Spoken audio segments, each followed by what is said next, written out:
ئێمە وەکو تەلەڤیزۆنی نور بۆ قورئان و فەرموودا هەروەها ڕادیۆی نور بۆ قورئان و فەرموودا بە هەماهەنگی لەگەڵ ڕاگەیاندنی مەڵبەند هەستاین بە سپۆنسەرکردن و بە ئەنجامدانی پێشبڕکێی لەبەرکردنی سوورەی ئەلمولک. خۆشبەختانە ژمارەیەکی بەرچاو لە خوشکان لە برایان بەشداری ئەو پێشبڕکێیان کرد و توانیان ئەو سوورەتە لەبەر بکەن بە تەفسیرەوە تەبعاً 300 کەس توانیان پلەی زۆر باشە و نایاب بەدەست بێنن ناویان بچێتە تیر و پشکەوە ئینشاءڵڵا بۆ داهاتوو وا دەکەینکەوە ئەو جۆرە پرۆژانە بەردەوامیان هەبێتن بۆ ئەوەی زیاتر لەگەڵ قورئان تێکەڵ بین و زیاتر قورئان لە ژیانی ڕۆژانەماندا ڕەنگ بداتەوە. ڕۆژەی لەبەرکردنی سوورەتی ئەلمولک بە تەفسیرەوە ئاهەنگی پرۆژەکە ساز دێن بۆ دابینکردنی خەڵات پێدانی خەڵات بۆ بەڕێزانەی کە توانیان نمرەی کامل بەدەست بێن لە ڕێی تیر و پشکەوە 20 خەڵاتمان دابین کردووە کە خەڵاتەکان خەڵاتی یەکەم 250,000 خەڵاتی دووەم 150,000 خەڵاتی سێم 100,000 خەڵاتی چوارەم 75,000 خەڵاتی پێنجەم هەتا نۆیەم قەڵەمی قورئانە لە باشترین جۆرەکەیەتی خەڵاتی دێم هەتا بیستەم کتابی معالم سنە نەبەوی صلی الله علیه وسلم. ئەو پرۆژەیە 708 کەس بەشداری کردە سوپاس بەخوا خەڵکێکی باش بەشداری کرد ئەمڕۆ ئاهەنگەکەی ئەنجام دەدەین. ئەم پرۆژەیە لەلایەن ڕادیۆی نور بۆ قورئان و فەرموودە و تەلەڤیزیۆنی نور بۆ قورئان و فەرموودە ئەنجام دراوە.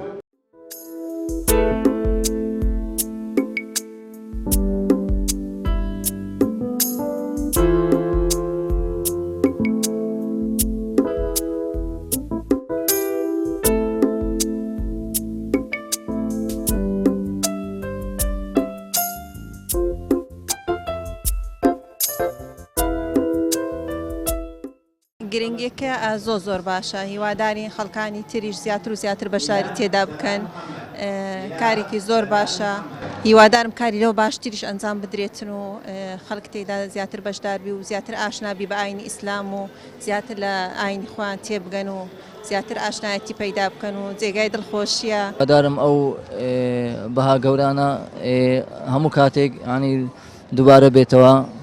بەڕاستی منش زۆر خۆشحاڵم کەوا دەرچووم لەسەر سەد نەوەتمێنا لە سوورەتی ئەلمولک بە تەفسیرەوە.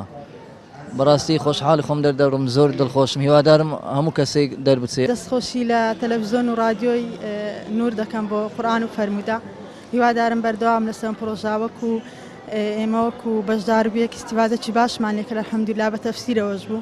خێرێکی دنیای هەیە و هەم قیامەتیشی هەیە و داوا لە هەموو خوشکان و چین و تێژە دەکەم کە بەشدار بن لە کار و پرۆژەیەوەها چونکە قورئان تاکە کتێبەکە خوای گەورە لەسەر خوێندنەوەی هەم چاکەی وەردەگری لە دنیا و لە دوا ڕۆژدا.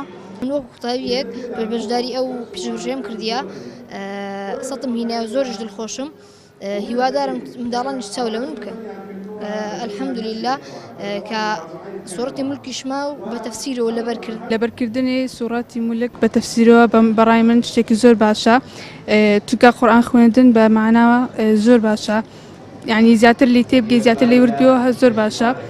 زۆر سوپاسی ئەو کەسان دەکەم کە هەڵسەون بە دانانی ئەم پرۆژەیە خوای گەورە پاداشتان بداتەوە. پێویستە هەم کەسێک بەشداری لەو جۆرە پرۆژانە بکاتن